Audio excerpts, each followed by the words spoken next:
Madam, তো ma'am, এই অল্প সময়ে বিয়ে কেমনে সম্ভব? আরে বেটা, তুই রাজি কিনা বল। 10 মিনিটের মধ্যে আমি তোদের বিয়ে দিব। ম্যাডাম, আমি রাজি। ঠিক আছে, চল। চলেন ম্যাডাম।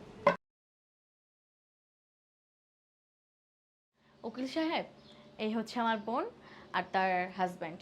তো শর্ত অনুযায়ী আপনি সেই প্রপার্টি পেপারসগুলো আমাকে দেন, আমি ওদেরকে বুঝিয়ে দিচ্ছি। শর্ত তো তাই ছিল। ওনারা কি আজই বিয়ে করেছে? হ্যাঁ, ওরা আজই বিয়ে করেছে।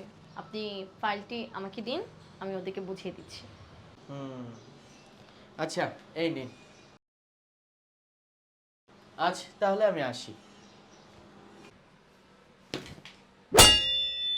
কি রে, দারোয়ানের বাচ্চা, তোর এত বড় সাহস, তুই আমার হাত থেকে এই ফাইলটা কেড়ে নিলি? হ্যাঁ, নিয়েছি। এই ফাইলটি আমার হাতে শোভা পায়, কারণ এই প্রপার্টির মালিক একমাত্র আমি। মানে কি বলতে চাইতেছিস তুই? বলতে চাচ্ছি এটা, আমি ওকে বিয়ে করেছি, আমি ওর হাজব্যান্ড। এই সব প্রপার্টির মালিক ও, আর সব প্রপার্টির মালিক যেহেতু ও, আর ওকে যে বিয়ে করবে সে পাবে। আমি ওকে বিয়ে করেছি, এখন এই প্রপার্টির মালিক আমি। বুঝতে পেরেছেন?